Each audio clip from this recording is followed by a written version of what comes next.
Hey everyone, welcome to Technical Fahim. Today, we're taking a quick look at one of the most popular programming languages. C++ was created by Bjarne Stroustrup in 1985 as an improvement to the C language.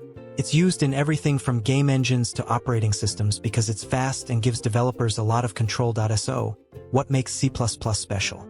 Here are the top 3 features you need to know. Object-oriented programming, OOP. It allows you to create classes and objects to organize your code better. Memory management. You can control memory directly using pointers, making programs more efficient, but requiring careful management. High performance. C++ is super fast, making it perfect for high-performance applications like games and software that need speed. C++ powers major applications like game engines, web browsers, and even tools like Adobe Photoshop.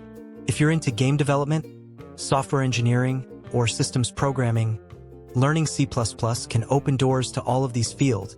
And that's C++ in a nutshell.